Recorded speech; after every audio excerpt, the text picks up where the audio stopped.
Angosia 3 is a little stuffy for Riker's taste. A prisoner has escaped from a penal colony on Lunar 5, and Roga Danar's first instructor called himself a counselor. Hello, everybody, and welcome to The Seventh Rule with Cirroc Lofton. Hello, hello. My name is Ryan T. Husk, and today, you may have guessed, we are doing a review of Star Trek The Next Generation, Season 3, Episode 11, The Hunted, written by Robin Bernheim, directed by Cliff Bole, our pal. This was January 8th, 1990. Put your Oakleys away. Where were you? What's up, Cirroc? How are you today? I'm all right. I'm good. All right. Before we get it too far into this episode, everybody, this is your last chance to go to Trek to San Francisco. Creation Entertainment presents Trek to San Francisco, hashtag STSF, dozens of Star Trek guests, including, you're not going to believe this, Cirroc Lofton. Come on. Cirroc Lofton's going to be there. I'm going to be there. Melissa Longo's going to be there. A lot of our friends and family are going to be there. Lots of cool Trek celebrities. Tons of fun. Go to creationent.com. That's creationent.com. But you got to hurry. This is March 8th through 10th in San Francisco area, right across the street, basically, from the San Francisco airport. It's in Burlingame at the Hyatt Regency. Check it out. You got to go. Get yourself tickets. Get there early. March 7th. We will see you there. Be there or be one side of a Borg cube. That's a square. Hey, we did it. Thank you, everybody. Good night. All right. All right. STSF coming soon. Real soon. So, this is an episode, Cirroc, that I do remember. You know, a lot of these I don't even have the faintest memory of. This one I do remember. I don't remember how it ended. I don't remember what happened really, but I remember this guy. I remember the outrageous Okun version 2, basically. I feel like, and there was a Deep Space Nine episode that was like this too, where there's a rogue guy that escapes and he like falls in love with Kira or something like that. Remember that guy? And so when Deanna Troi started talking to him, I was like, oh wait, is this gonna be like she falls in love with the bad boy thing, kind of like Kira did with that one guy? Everybody in the comments below, please remind us, who was that guy that showed up like Okun version 3 and was like, showed up in Ops and was like, I'm such a tough guy. I'm such a dark, edgelord. And she's like in love with him or something. But I don't know. What did you think of this? What did you think of Roga Danar? He sure could fight. Man, he was kicking everybody's ass. He just need a couple of those guys. I was like, I saw Colin Meaney. I was like, poor Colin. He doesn't get into that many episodes. When they finally bring him back and he gets his ass kicked in the transporter room. Can we talk about that battle scene? That was one of the most typical Star Trek battles, melees, let's call it a melee, I've ever seen, because it had, Chief O'Brien put him in like a wrist lock, which was pretty cool. I was like, whoa. And then the guy was like, he came at the two security guys and like thought he was an offensive lineman. Like, and then it looked like a WWF, like a whole WWF scenario. Like I was totally waiting for the top ropes to just jump off and give him the. Well, actually, funny you should say that, because the stunt coordinator's assistant on this episode was Randy Macho Man Savage. Everybody knows. Yes, exactly. Yeah. Dig it. Who everybody knows. His brother was Leaping Lanny Poffo. Leaping Lanny Poffo was Randy Savage's brother. Yeah, I don't think everybody knows that. But no, I actually enjoyed this episode. It was very clever. And one of the things that was appealing to me was how this Roga Danar guy was able to outsmart the Enterprise. Pretty much this collective group of the smartest people in the Federation, or one of them, and including Data, who is a walking computer. So the fact that he was a step ahead of them, always deceiving them, always kind of outmaneuvering the Federation, or in this case the Enterprise, that was interesting to me, and it made for an episode where I couldn't predict what was about to happen. I didn't know what was going to happen in this episode. Yeah, and it was cool that the TNG crew was figuring out his methods, his strategies, but he was still staying ahead. Like, remember the second time he tries to ram the ship or he does whatever, but Data says something like, I've extrapolated his strategy from past experience or from past whatever. And so that was cool because it shows it's not just this guy's just doing the same trick and they keep falling for it.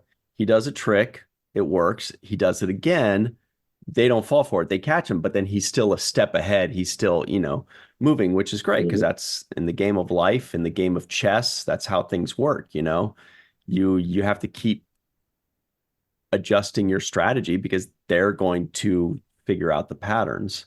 So I thought that was probably the best aspect of this episode, personally.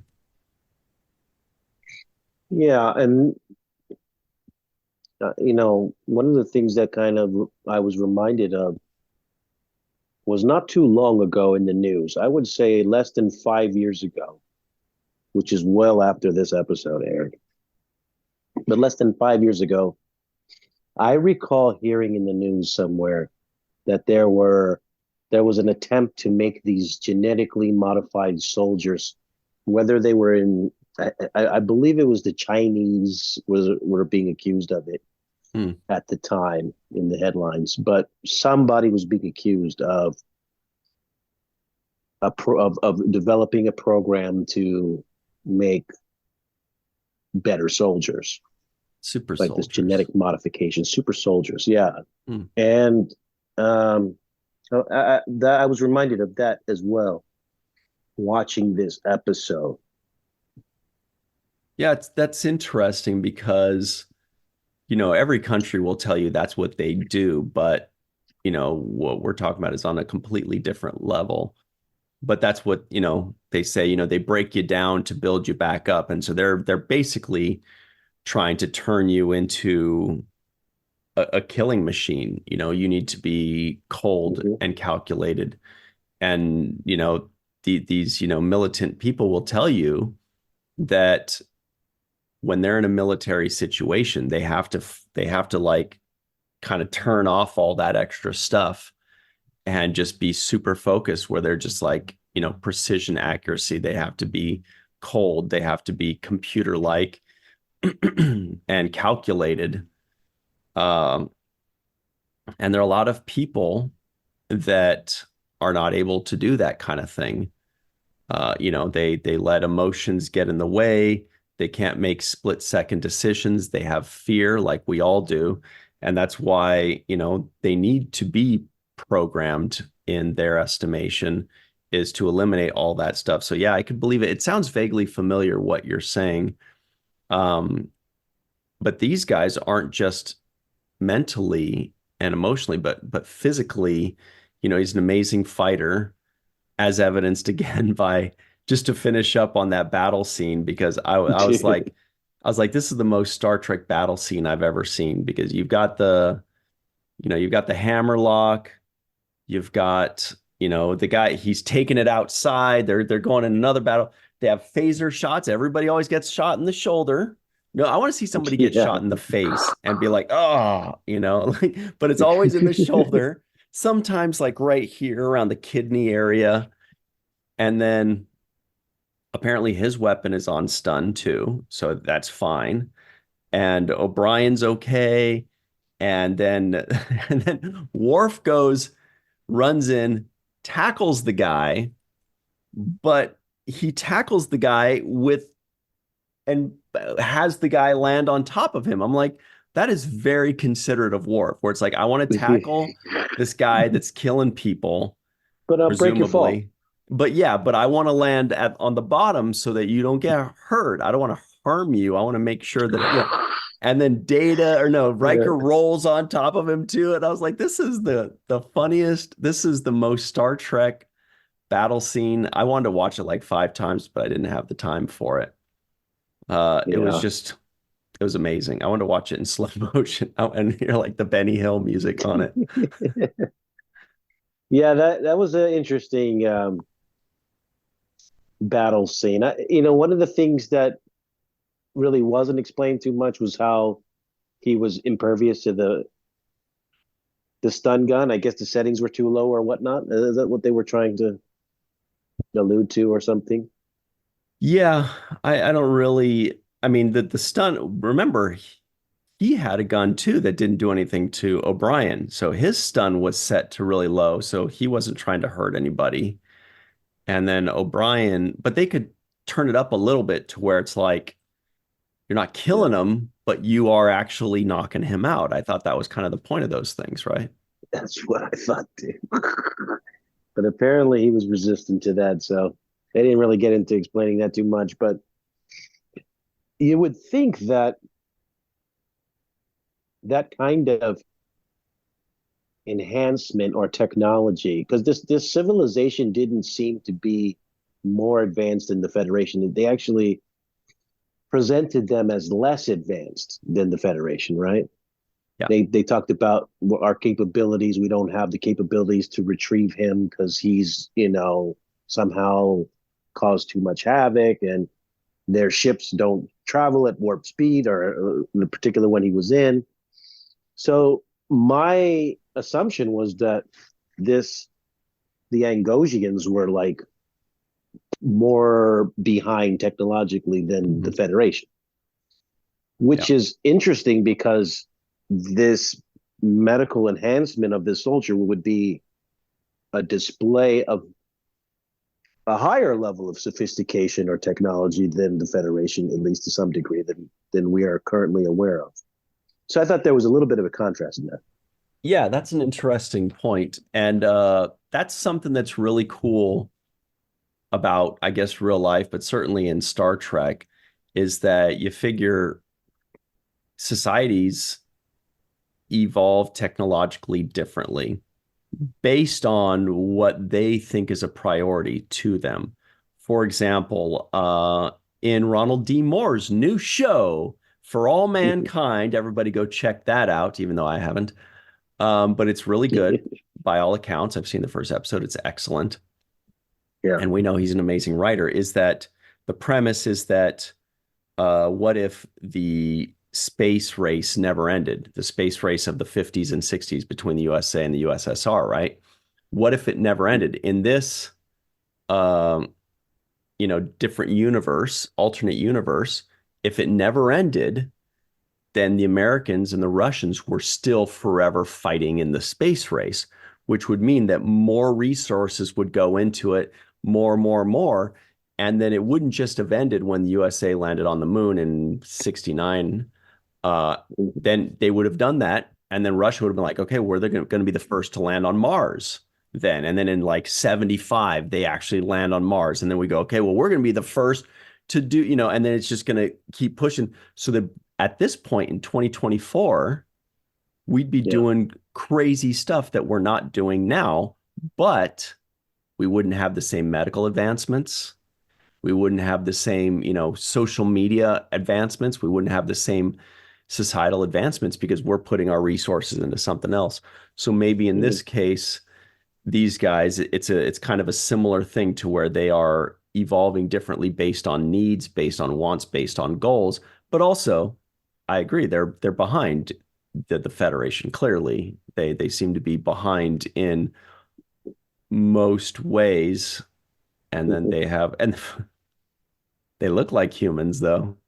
I was going to ask you that actually. Do you think they gave the makeup department the week off or this alien race? Yeah, yeah, they were like the part of him that looks alien is underneath the clothing. So I see. That's the explanation for that. They are the seven belly buttoned race. I've heard of them. I Yes. forgot that's these guys. Yes. Angosian means Yes. seven belly buttons in Angosian. Yes. The Angosian umbilical cords are a delicacy in certain planets. But I did find an article dated in 2020, and it did say the future U.S. military super soldier may be closer than we think. So I did say about 5 years ago, Oh, wow. Yeah. and this was actually talking about the U.S. super soldier. And to quote this article, it says the paper discussing this particular topic. The paper discusses the Defense Department Biotechnologies for Health and Human Performance Council, BHPC, study group that looked at emerging tech that could enhance human biological abilities across many areas of interest to the Defense Department. These included technological enhancements to vision, hearing, muscular control, and direct neural enhancements of the human brain for two-way data transfer. So this is something that's been discussed recently, like I said, in the last 5 years, when it comes to super soldiers. So here's my question. How do I opt into all of that without joining the military? Because that sounds great. You want better hearing and muscular Yeah. control.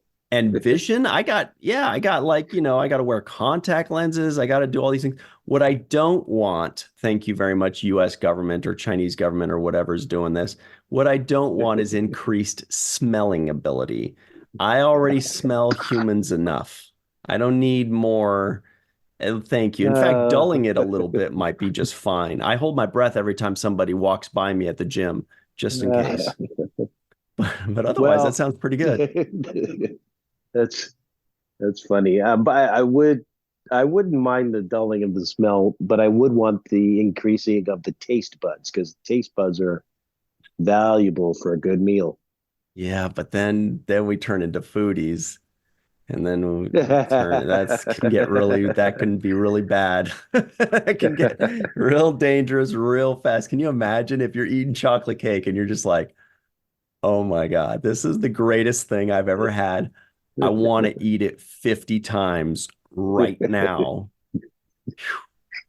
Well, you'll need an enhancement for calorie burning. Add that to the list. All right, that works actually. But yeah, no, this was a good episode. The thing that I really noticed too is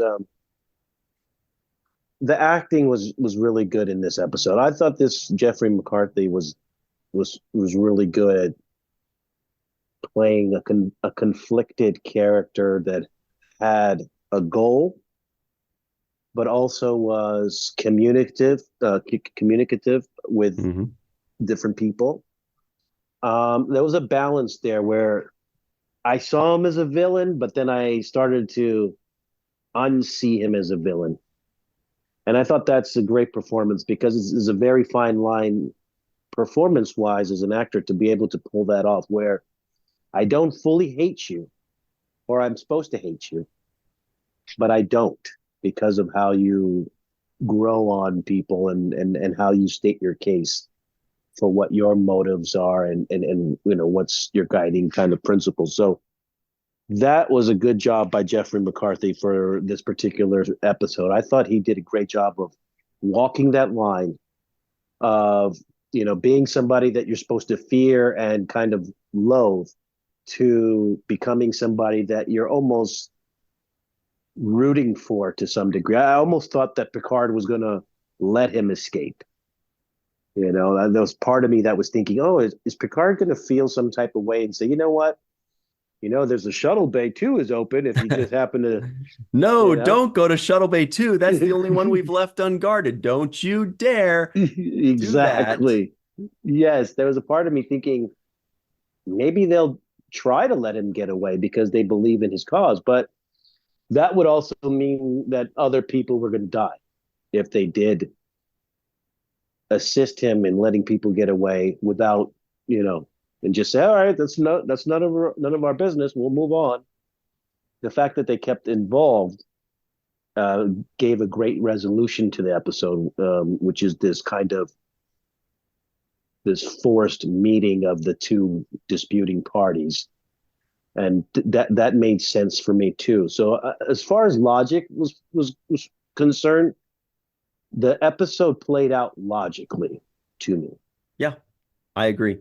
In fact, I wanted to add something to that where I was like, my little nerdy nitpicky brain was like, well, now hang on a second.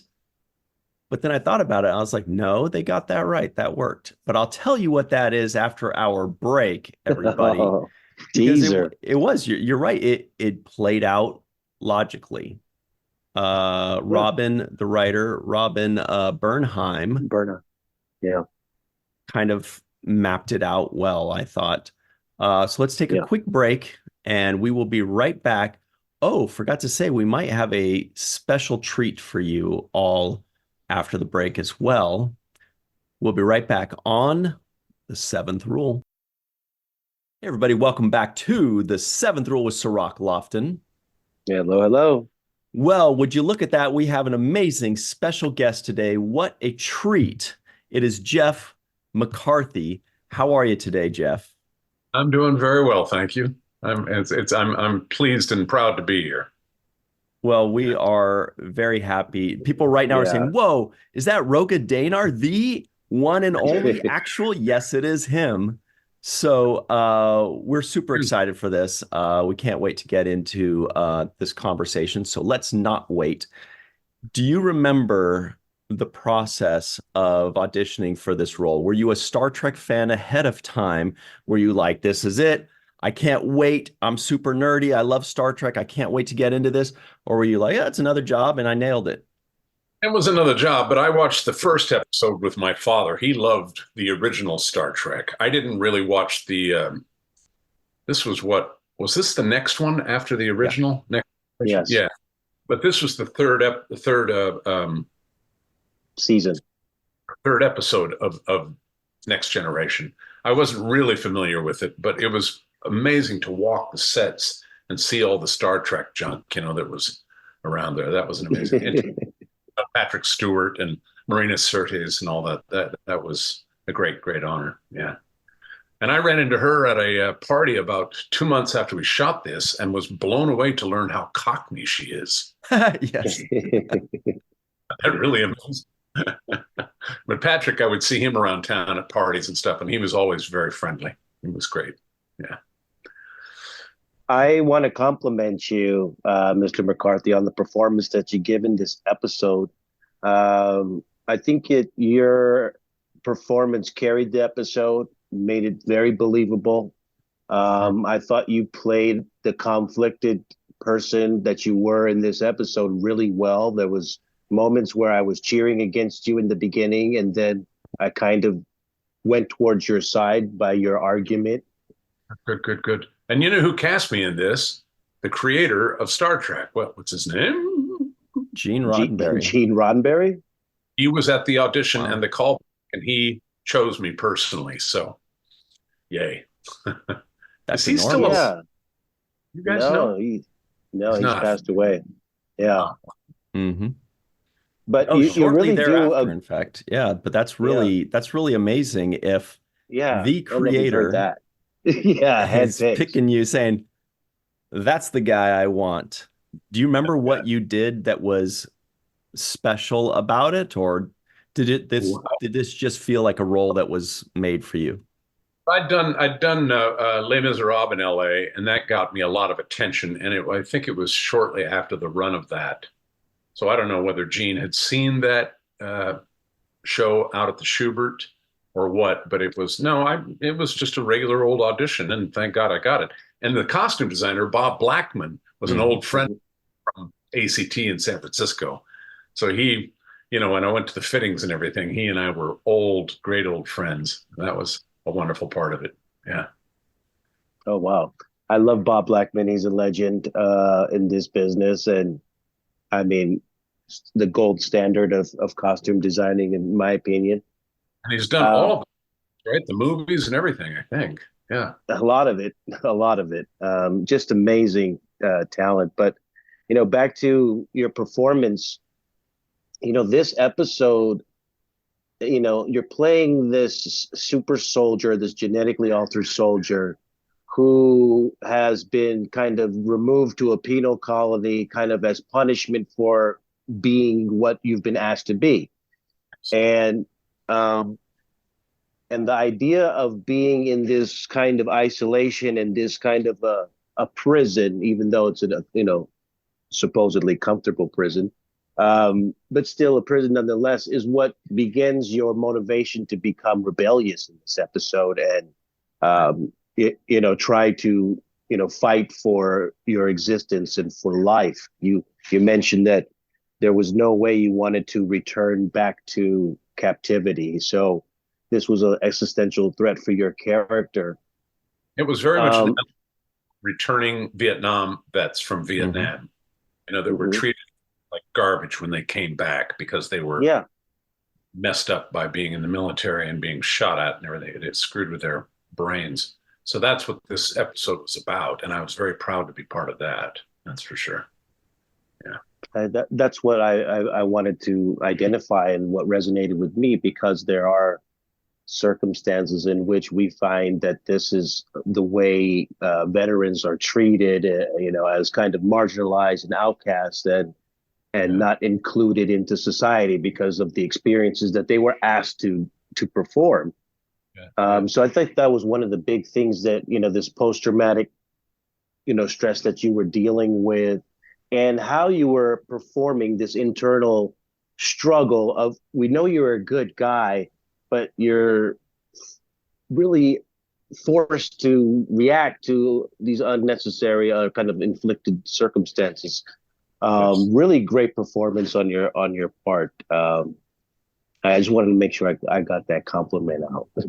With Marina Sirtis was helpful. Oh yeah, she's just gorgeous and charming and all that. So I mean that anyway. I'm minimizing the point you're making. Well, but the other thing is we don't see in many cases on Star Trek where the guest star has such a large role and is essentially the main feature of the story. You are the A story, and I don't even know if there's a B story. Nope. So yeah, we don't see cases where you're getting more responsibility than the lead of the show. I think you're in more scenes than Patrick Stewart. So what's that like, walking onto a season 3 of a show, sci-fi, and now you're like literally the lead of the show? Well, as I said, I hadn't been watching the series that much, so I didn't think of it in those terms. I just thought, well, I have this great guest star role, and I'll make the most of it that I can. But I wasn't aware that it was such a huge role relative to other episodes. Yeah, and it was great. Yeah, I had a great week there. That's for sure. Now, Jeff, it's widely reported that the Next Generation set had a lot of shenanigans. Did you see any, dare I say, giggles, which should not be permitted on any set under my watch? Did you see any laughter or giggles or fun, or was everybody just kind of professional and kept minded to their P's and Q's? Very professional. I don't remember giggles or anything. They compared the thing that I was flying in. It was made out of a big razor. That they enhanced it, but it was a razor, and I remember learning that, thinking, no kidding, my God, wow. So no, but other than, I don't remember any giggles or anything. All right. Yeah, then so they bring you back to do which is another kind of hallmark signature of Star Trek, is when they find somebody that they like, they usually bring them back to do something else on another show, or the same show in a different character. And this happened in your case as well. Can you tell us about Voyager? Do you guys know Jeffrey Combs? Oh, yeah. Good friend. Yeah, he's old friend of mine, and he's what, 5 or 6 roles on there, I think. Yeah, he's in everything. I just came back and did the pilot of Voyager, which was a great honor. Yeah. So here is that image right here. That's you as the chief medical officer of Voyager, the official chief medical officer on Voyager's maiden voyage until you and a few others died. Who? There's Lieutenant Upper right hand Stoddy. corner. What's his name? I know this guy. He played the first officer in that episode. He also died. I don't remember the character name. I can check though. We did a couple different TV series together, and we were friends. We would go and drink occasionally. Yeah, and I can't think of his name. While I look 30. that up, can you tell us any combat training you had? Because there was a little bit of combat. You guys were rolling around. There was Worf was diving on top of you. Riker was it was crazy. What kind of combat training do you have?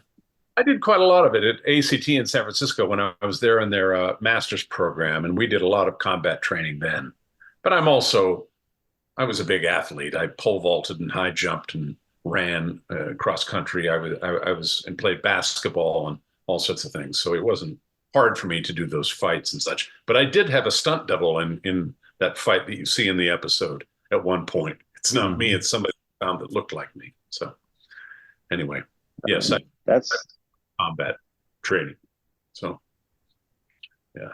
Wow, so you're a physically fit guy. That came across to me too, because there's moments where you're standing opposite Jonathan Frakes, who himself is a, pretty burly and large guy. But you could tell that, you're holding your own size-wise amongst these guys that are pretty big. Yeah. And there was a guy in the fight that we had. There's the one actor, he was a regular on the show, and he was also at ACT with me, and I can't think of his name because this was 35 years ago. Worf, Michael Dorn?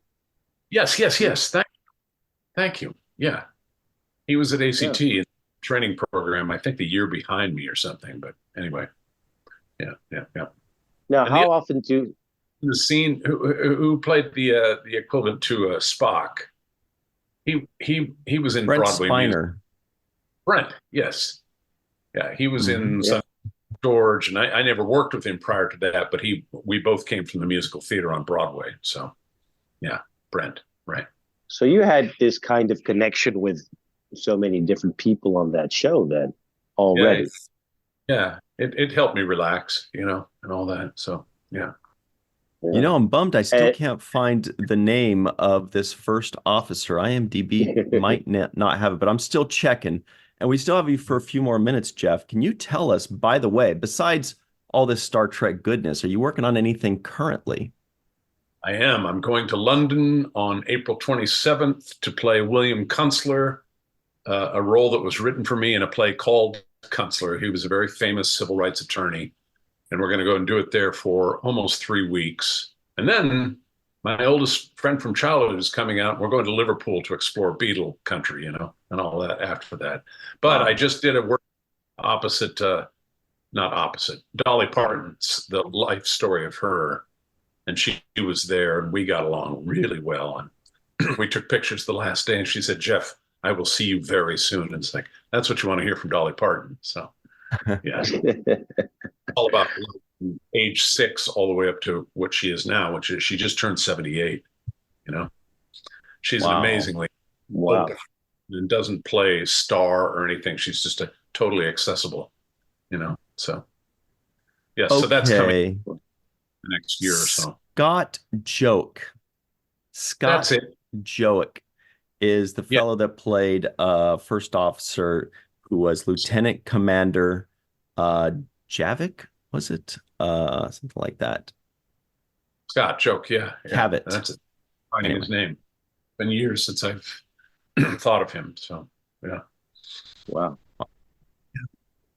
Yeah. Well, sorry, go ahead, Cirroc.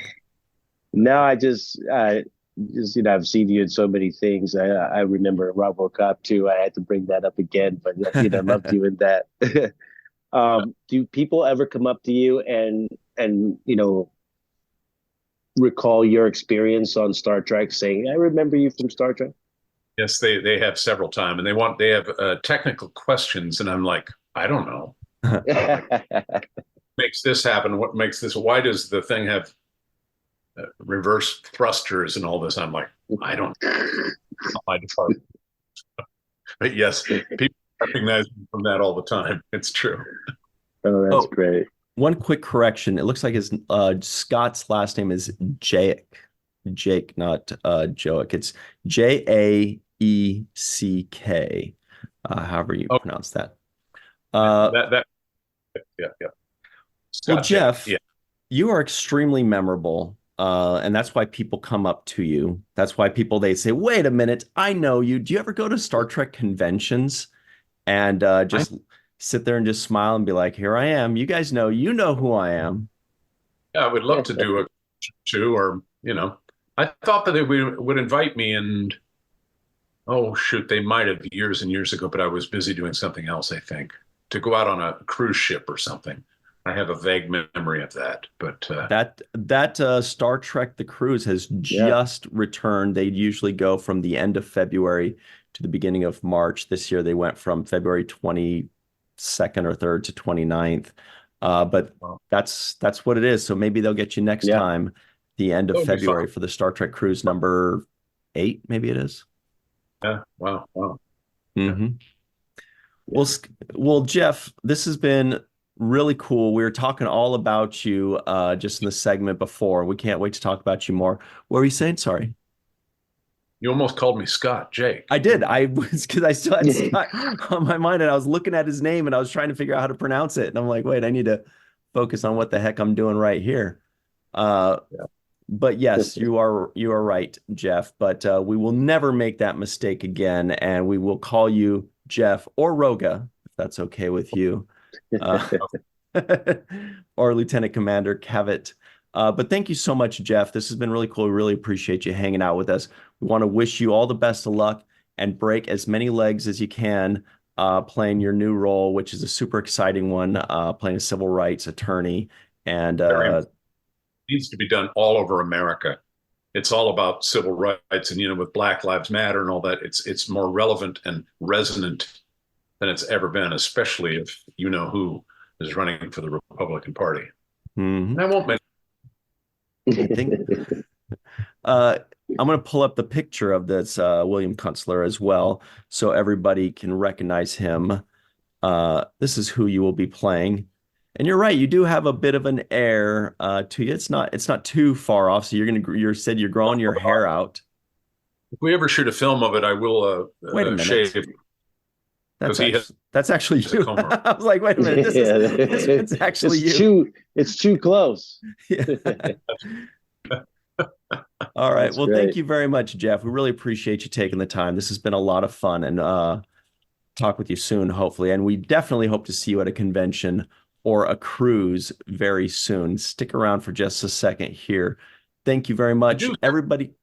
Sorry. Send me an email when this is going to be online or wherever it's going to play on television or whatever. Absolutely. Sure. We'll definitely love to have you watching it. Everybody stick around. We will be right back with a lot more coverage of this awesome episode on The Seventh Rule. Hello, everybody. Welcome back to The Seventh Rule with Cirroc Lofton. Hello. Here come the trivioids of the week. Not a ton.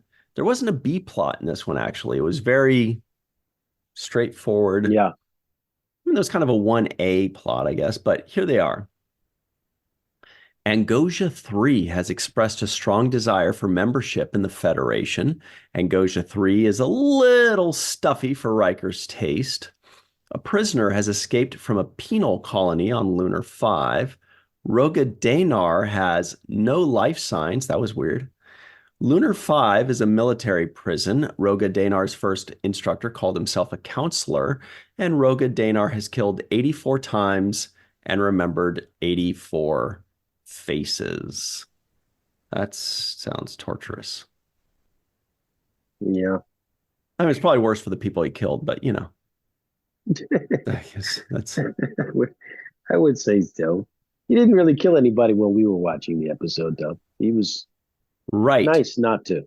Which brings me to the tease at the end of the last segment, which is the consistency of this episode. At the end, they said, "Oh, he won't attack you."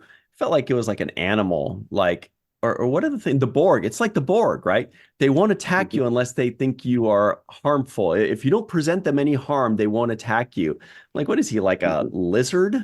Shh, don't move. Yeah. They won't do anything if you don't. But But then, so then he doesn't attack because they're like, lower your weapons. And he's like, I can't attack if they don't. And it was kind of weird. But then I tried to catch him. I said, well, no, because at the beginning, first thing he does, he jumps off the transporter pad and he double clotheslines security 1 and security 2. Mhm. But then I remembered, well, no, wait. They did lift up their phaser at him. So that does work.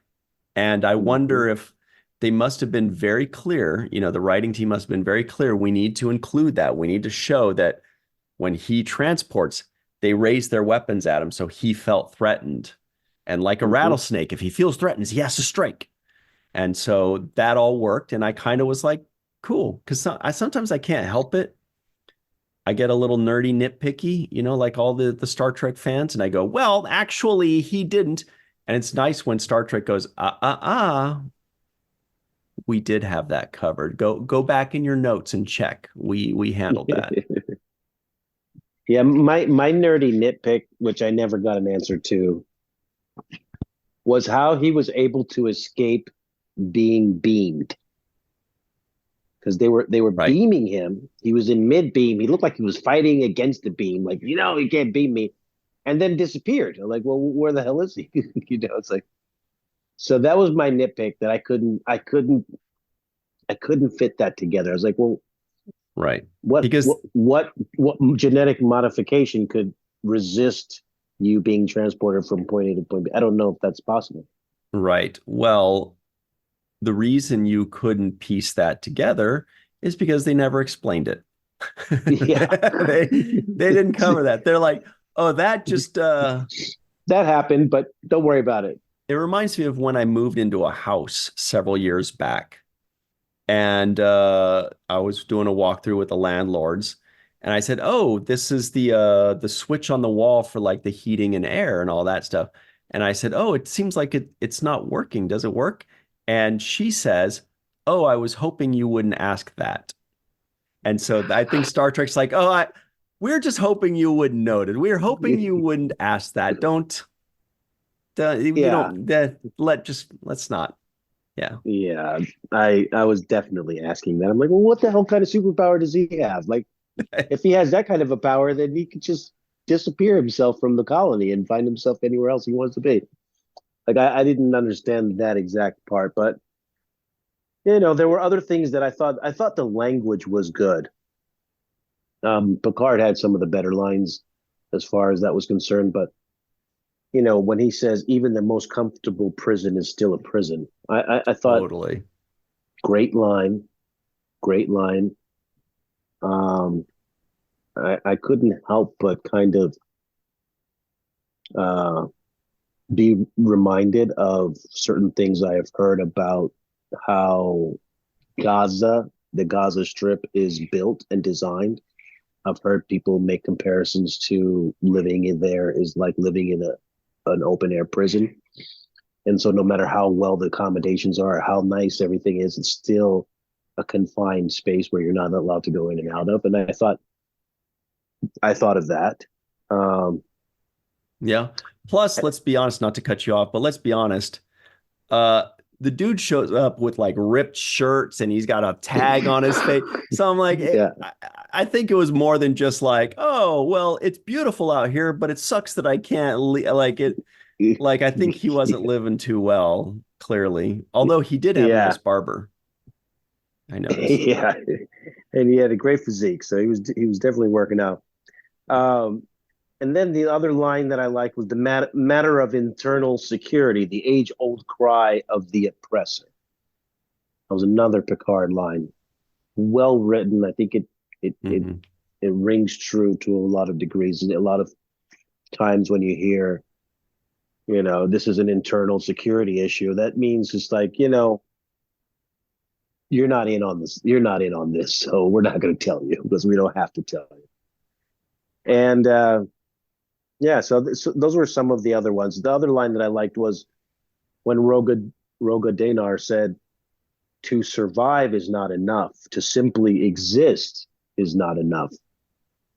That was another great line. That was like reminded me of like a Sisko line or something to that effect, where it was, it's powerful, just the words themselves. Ain't that the truth? I mean, taking away somebody's freedom is like, that's life, you know?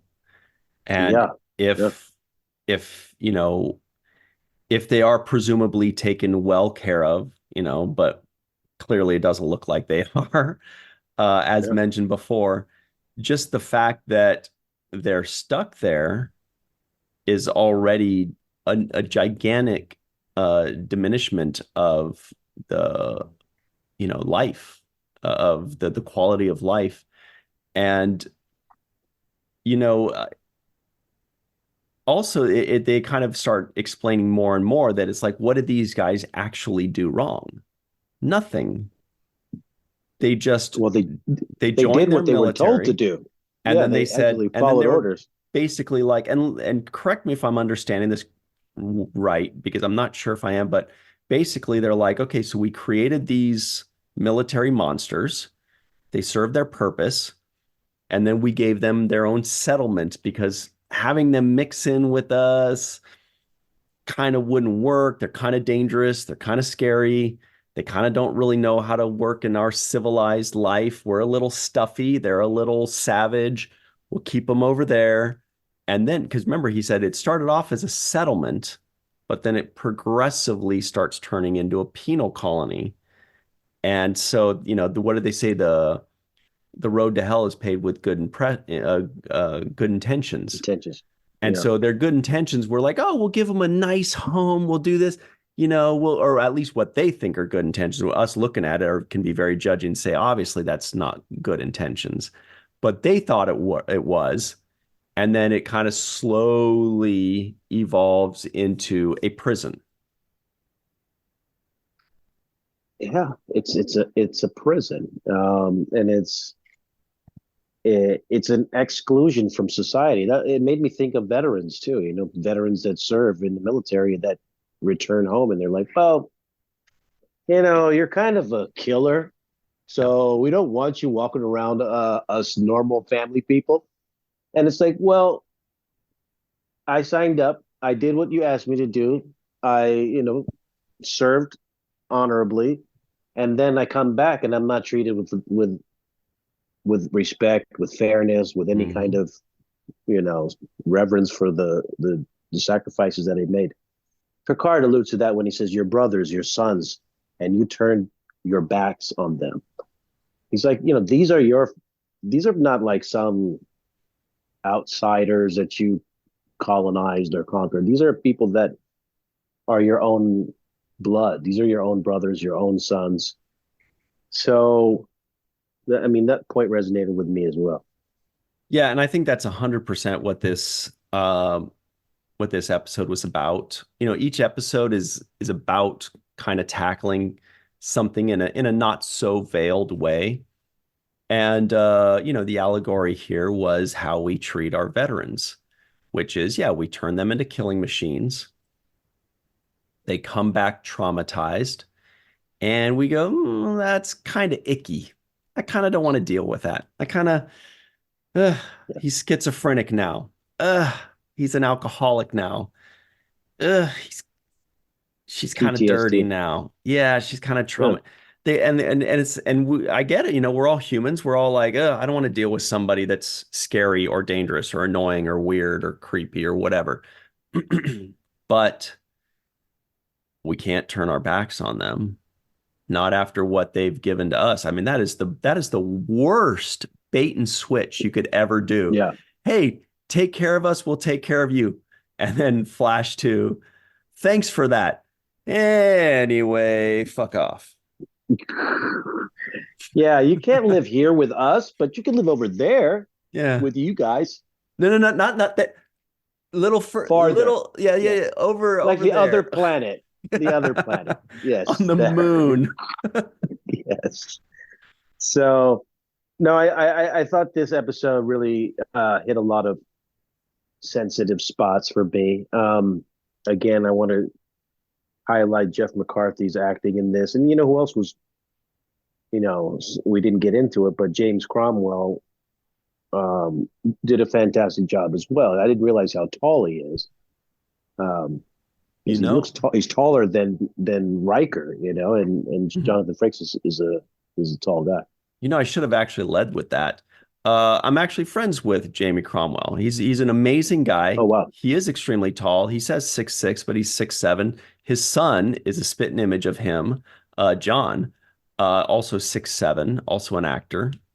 wow. And I met Jamie Cromwell because we are both really big into like animal rights and environmental things like that. So I meet him at, hippie animal rights functions, and he is so friendly and he's so nice and he's such a good guy and he is so willing to get arrested for like the causes. Like Yeah, that's what these people, in fact, he and my mom, kind of got arrested together doing yeah, their, freeing pigeons and things like that, So yeah. he's a really great guy. And it was great seeing him here. And I remember seeing him on Three's Company before. He also plays Zephram Cochrane in Star Trek First Contact. He also played an alien in Deep Space Nine.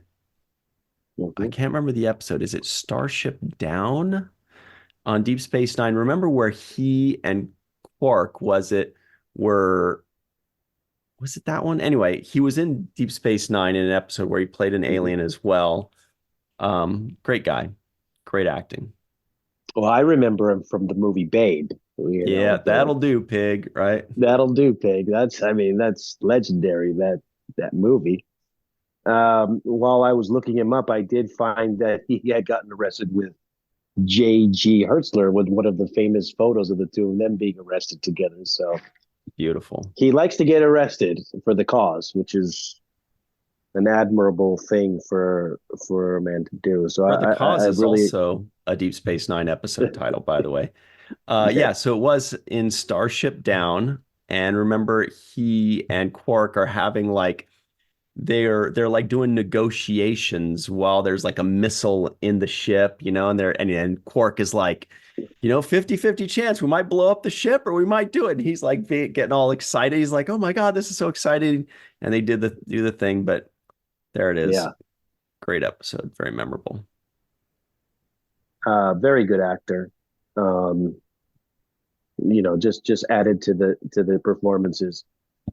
Um, I noticed Deanna Troy's hair seemed bigger than it normally is in this particular episode. I don't know if she switched up the hairdo, but just seemed massive in the back and the whole thing. I was like, that's a lot of hair. I didn't And it's notice funny, that. and it's funny because Roga Danar makes a joke about it when he's kind of talking with her. He says, "Yeah, a girl with long dark hair broke my heart several years ago." So he actually highlights the fact that her hair is long, and it's something that he can't avoid recognizing. So I thought that was pretty interesting as well. Hmm. Yeah, I didn't Um, notice, but they kind of mess around with her hair quite a bit. I wonder if this was specifically for this episode or if it's just a new look that she's going to yeah, have going forward for a while. yeah. What about the mouthful that Dr. Crusher had in this episode when she started rattling off that stuff, and I'm thinking, this is only Star Trek has these words. Uh, I don't know if you wrote them down, but she was talking about the altered cell structure of Roga. She mentioned cryptobiolin and triclendyl Mars macrospenthol. I was like, what the hell is like? How do you rank? I didn't even touch those, but I did write down tricordazine because they always say that one, and Yeah, anasthazine, but I think Picard said that one. Those others were yeah. nuts. They were just, and I look at it, and then they cut to Riker looking like, yeah, yeah, I know exactly what you're talking about. Cryptobiolin. I mean, of Yeah. course. He's like, I had a feeling you were going to say that. Yeah. Exactly. I got some in my drawer if you need some. Yes. I laughed at a moment too when they're looking for Roga. He's somewhere in the ship. He's hiding. He's escaped everything, and they're looking for him. The Worf is doing the whole like running down each hallway, like, is he over here? Is he over there? And Picard says, Mr. Worf, he's over here. He's in the engineering, he's in engineering. And they cut to Worf with another security officer, and he says, "We're on our way." And he's like walking as casually as you could possibly I walk. put that in my notes so hard. I said he's strolling along, him and security guy. Yeah. It's like he's presumably killing people. Geordi's down there. He's by the warp core. And he's like, all right, well, we'll get there when we get there. But I am walking at a regular. My doctor told me not to elevate my heart. Yeah, what the hell? We're on our way. And total slow-mo. Where's the urgency? How does Cliff let that get away? He can't do that. There's no sense of urgency there. And I thought that was terrible for me. There were a couple other things that were like that too. Like, for example, we all know that Leonard Nimoy started saying sensors instead of sensors. Yes. Then we got on the bridge, we had, let me see. It was Wesley. Wesley then said sensor. Yes. Then after that, Riker said sensor, like kind of copying that. Yeah. But then Data says sensors, and then he says it right. I'm like, you guys are killing me. Like the android is the one that says it like colloquial, and these are the guys saying it like a Vulcan. And then later on, at the end of the episode, Riker does like first officer's log, blah, blah, blah, sensors. And he says it correctly. I was like, wait a minute. And I scrolled up in my notes. I'm like, didn't you just, I can't keep up. This is crazy. How many different times are they going to say, I want to see one of those mashups of like the same characters saying sensors differently, Riker saying sensors, yes. sensors. Anyway, like Omicron. Yeah. I heard the sensors too when Wesley said it in the beginning, like, who pronounces it like that? What's going on here? Yeah. And it just kind of, it hit a note, and it just didn't sound right coming from Wesley. But, we're already just about out of time, but we do need to jump into our home run. Yeah, I put, it's so funny that Worf and his pal are just strolling instead of running. What the hell? And then Worf arrives in engineering. And remember, they're all out. They're knocked out. Worf arrives in engineering, and they all wake up. Like his odor is so pungent, he's like smelling salt to them. Like they're out. They're totally out when the guy's beating people up and sneaking around. Worf walks in, and they're all like, oh boy. That was weird. Yeah. Anyway. The other thing that was weird about that was Worf walks in. He sees like 4 people knocked out. But he only reacts when he sees Geordi. Oh, shit. My friend, the guy I care about. You're going to step over the 2 other guys. Yeah, watch it, Smith. Stupid Smith, legs always on the floor in the way. So who gets this home run of the episode today? Oh, the home run goes to Jeff McCarthy, who plays Roga Danar. Carried the episode, a guest star coming in, had the bulk of the responsibility in this. I'm sure he did most days on the set out of everyone on this particular shoot. And I thought he held the episode. He did exceedingly well. I believed not only that he was capable of those fight scenes, he did seem like he was like, didn't look like somebody who couldn't fight. He looked like somebody who knows how to fight.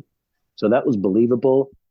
His performance was believable about this conflicted kind of PTSD that he's going through from what he was programmed to do by, his own government, and then how he's trying to find a solution to that. I really like the line where he looks over at Troy and he says, "I'd rather die than go back to Lunar 5. He delivered that really well. And yeah, I just think that overall he seemed like a good adversary for the entire Enterprise crew. Like he was challenging each and every mind on that crew. Like Riker thought he had him. Riker was like, well, maybe he's going to do that. Picard was like, well, I think he might do this. And Data was like, well, I have been, Yeah. extrapolating his movement, and I think he would do this. So everybody had a take on what they thought he might do, and he seemed to outwit and outsmart them all. So for that, and the performance itself, I thought he was. Also, like the fact they didn't make it a love story between Troy and his character. Don't stayed away need from that. it. Yeah. They And I didn't was need it. afraid it was going to go in that direction. Yeah, I'm really happy that they shone a light on, veterans and all that kind of stuff. I think that's a very responsible thing to do, and they did it responsibly. But of course, yeah, the home run today goes to Roga Danar. Also that he did mocap for, if you remember Street Fighter, he did like Roga Flame and Roga Fire. And he was also in a Star Wars movie, Roga One. So that was also very good. But no, he did a great job. I think Jeff McCarthy nailed it. And here are a bunch of people we'd like to thank, even though they're shaking their heads right now in dismay.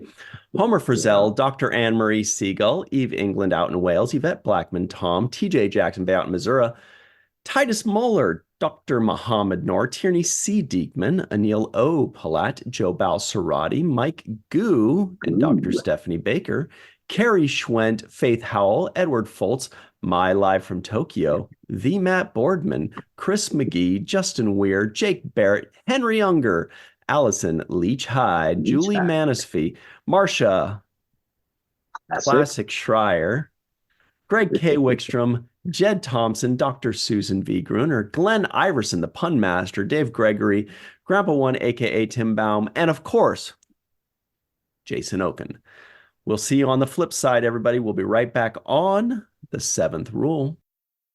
Hey, everybody. Welcome back to The Seventh Rule. This is the free-for-all, everybody. Cirroc Lofton, of course. Melissa Longo. Hi. Got Jason M. Okun here. And thank goodness Grandpa One, a.k.a. Tim Baum, is here. Mai is live until... Oh, I see the background. Good one. We're in for a treat today. Faith Howell hanging out on the Enterprise D bridge. Homer Freezy wearing his favorite Kenneth Mitchell shirt. God bless Kenneth Mitchell. Chris McGee is wearing a Lay Low shirt. You can get that at theintrovertedrepublic.com, just like Melissa Longo's shirt. Oh, and my shirt is from the Roddenberrys. They've got a new album out, everybody. Go check out the Roddenberry Spock Lobster. And, of course, the Matt Boardman wearing his cool Under Armour shirt. Here it comes. It is time for Jake Sisko guesses the IMDb score. At first, I wanted to say Spock Lobster. Didn't Melissa? You were just saying something about lobster. Isn't that a name? Yeah, my YouTube channel is Three Fat Lobsters. Three Fat Lobsters. Yeah. Yeah. Here comes lobster again. I'm like, how many times can lobster and Star Trek be associated with each other? But it's amazing. Yeah. I like this episode. I thought the ending was really clever.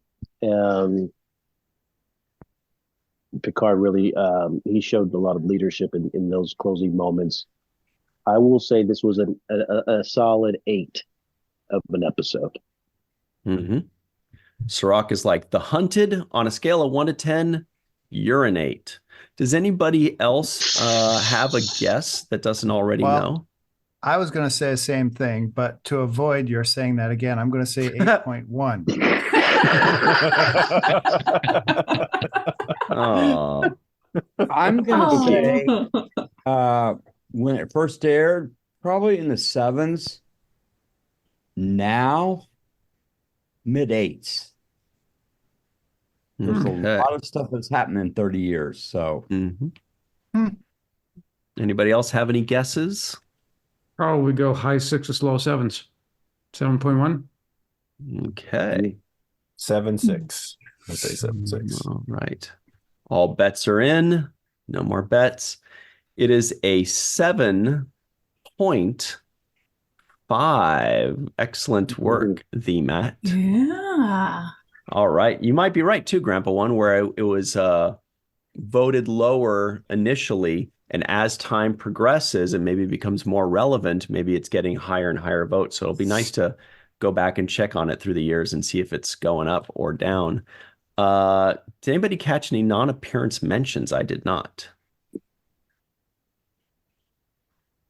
All right. No. Well, let's just get up into this thing then. Melissa Longo, start us off on the right track. Please let us know what you thought of this episode. Well, while I was watching this episode, there was a moment where I thought, you know what? I really like Star Trek. Because I really like the way it exposes humanity. And this one definitely did that. This episode also reminded me of a quote by Sir Thomas More, which says, "For if you suffer your people to be ill-educated and their manner corrupted from their infancy, and then punish them for those crimes to which their first education disposed them, what else is there to be concluded from this but that you first make thieves and then punish them?" And this episode highlighted that for me, because if you first make soldiers and now you punish them for what you created. So I got a lot from this episode. I was definitely rooting for Danar to succeed. And yeah, that's pretty much what I have to say about this episode, except for things left unsaid. I have some things for that too. And I am actually glad that they used Counselor Troy in this episode as a counselor. As a counselor. Who knew? Great stuff. Thank you very much, Melissa Longo, teasing some goodies for things left unsaid a little later. Jason M. Okun is here with a cool background. What did you particularly think of this episode? Well, not that I'm going to be a naysayer, but for me, it's kind of a middling episode of the third season. I think the aim is very high. I think the themes absolutely are more relevant now, perhaps, than they were, 20, 30 years ago. But I think the execution is lacking, and I think there are some details that aren't exactly there. So when you read the script and the script looks and feels more exciting than when you see on the screen, something is a little off. I think what holds this together for me are certainly the themes, the performances, the scenes, especially the ones in the brig, are the ones that hold the episode together. Again, the performances, I think, certainly Marina had a lot more to do in it, and she's really good in it. I think, Jeff McCarthy is good in it. Even, James Cromwell, although he didn't have much to do, he certainly played the part that he was hired to play. I mean, you do get the sort of bureaucrats feeling from it. I think Patrick's good in this, but there are things that feel off, and I'll talk about them later. Mm-hmm. Interesting. Great stuff. Thank you very much, Jason M. Okun. Grandpa One, aka Tim Baum, might know a little something or other about veterans, which is what this episode is about. What'd you think of this one? To start off, 30 some years ago when I first watched it, I loved it. I thought it was very intense. Now, almost 61, having been through a lot, it was very prophetic.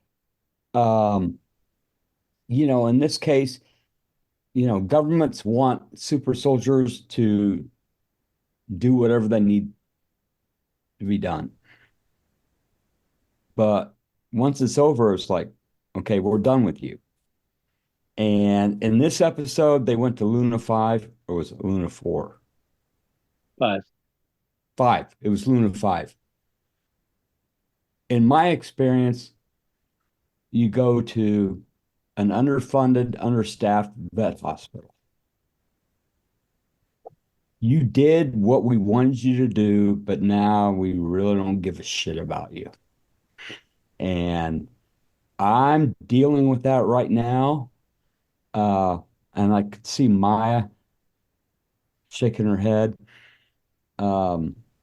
It's, thank you for your service. Now, yeah, go away. We don't want to remember what you were involved in.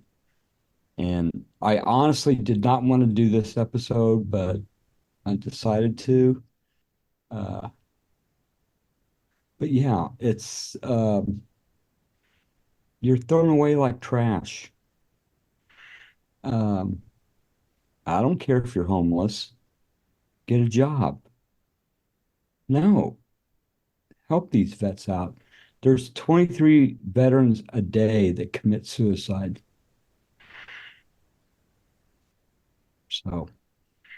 So yeah, that's fine. But I really did, the episode both 30 some years ago and now have meant a lot to me. But it meant more having spent my entire life in the military. So I can imagine. Well, thanks very much, Grandpa One, aka Tim Baum, for sharing great stuff. Mai is live in Tokyo. What's up, Mai? You got a cool background. I bet you're going to explain. Yeah, it's the Vietnam War Memorial. The episode should be called "The Haunted," not "The Hunted." It's an incredible one, and I'm really glad you're here today, Grandpa One. Thank you for showing up. I was hoping you were here going to be for this one. As spoken by one of my lifetime's great leaders, never was so much owed by so many to so few. And as the second line on the Vietnam War Memorial in Washington, D.C. reads, it says, "We honor and remember their sacrifice." Last week, reviewing yesterday's Enterprise, I described a hero as one who can look death right in the eye and know that their sacrifice is what is right for the many. mhm. But can we honestly say that other than knowing that we like to have a day off work to celebrate their sacrifice, that we honor our own veterans? Some do, but too many do not. Too many do not. The sacrifices they made that last a lifetime, if that hero lives past the war, are innumerable and often terrible. Coming from the generation that I do, I would just like to say, don't simply watch a neatly packaged story about it on TV. Go out in person and make the life of that hero a little better by thanking them and letting them know that you know what they did for you. That's it. Great stuff. Thank you very much, Mai. That's why I have tremendous respect for people like Cirroc Lofton and Tim Russ, who do mention charities like the Wounded Warrior Project and things like that. The two of them seem to be championing those often, and I salute them for that. Faith Howell is here. What's up, Faith? That was a tough one to follow, huh? Yeah. But you're on. What did you think of this one? Well, I'm gonna be honest. I tried to watch this episode twice, and I'm not sure I made it all the way through either time. I did get enough to appreciate Danar and what was going on with him. I definitely, growing up in Norfolk, Virginia, one of the largest military installations in our country for sure, if not the world. I see the parallels, and I definitely see the challenges that, a lot of our servicemen and women go through, especially when they get out. And, I wish Tierney was here tonight to talk about, I know her husband is going through that now, what that's like. And, I can't imagine the lifestyle of giving up that innocence. It's something, of course, that I thought about as a young woman finishing high school. But, I decided that wasn't for me. And mad respect to everybody that goes abroad or stays here and protects our country. The sacrifices that they make for their families and for our safety and security in the world is really incredible. And really, you guys have said it should be respected more than it is. Agreed. Thank you very much, Faith Howell. By the way, that is not just the Enterprise D. That's the Enterprise D lower deck style right there. Ooh. And it also looks like its first season because it's got those kind of reclining seats in the front that Data would kind of like be lounging in. All right. Yeah. Homer Freezy is out somewhere in New Yeezy with an amazing bookshelf behind him. What do you think of this one? So I hadn't watched it in a while. And to me, it's one of these episodes that you get caught up in and they zip by. There are some that are a little bit more work to get through. And I don't know if it's because there was just the A story or it's just the A story was so good. And I think it's really about the A story being so good. And what I noticed, there were two things, and I'm not going to unfortunately be able to join the things unsaid, but I'll be brief either way. So first off, in the brig, you have Roga Danar, and you have the mirror. And it was a really good use of that device, I thought, because you really have the two people. You know, you have the conditioning he's been put through to do this job as a soldier, and then you have the person that Deanna was able to see or to feel, if you will. And the other one was just, I think that, and maybe Jason could speak to this later, I'm wondering about the budget for wigs for the stunt doubles. Oh. That's all I We're all waiting for an answer to that. Well, that would be probably later, the second segment, I would guess. Oh. Yeah. So I will tune in and see that once this airs. Ooh, boy, oh boy. Can't wait for that. All right. Banger. Chris McGee is up next. Chris, how are you? And what did you think of this particular episode? Doing quite well. Thank you for asking. And wow. Well, I had some things to say about the allegory of this episode to veterans, but looking at it now in my notes here, there's nothing more I could possibly add to what Grandpa wanted in mind. Everyone else has already said, and so perfectly. Thank you so much for saying that. And as Melissa has stated, I also appreciate that Troy is a central character in this episode. Yeah, as she said, doing her job as a counselor to help Danar get what he and the other veterans deserve. On a bit of a lighter note, given that these are super soldiers, that are enhanced through drug therapy and psychological conditioning, I kind of wonder if this episode was at least partially influenced by the 1980 novel by Robert Ludlum, The Bourne Identity. Because of course, the lead character is very much conditioned and psychologically as well as medically. Great seeing James Cromwell in his first Star Trek appearance back before he became famous and expensive, I'm sure. There was some kind of in this episode. Oh, I didn't catch it. When Picard was speculating on why Danar's life signs didn't register, he said, could he be some kind of android? And speaking of Picard, of course, there are so many memorable quotes in this episode, most of them by Picard. And of course, my favorite is, even the most comfortable prison is still a prison. Oh, yeah. Thank you very much, Chris McGee, the Dark Lord, showing us the light today.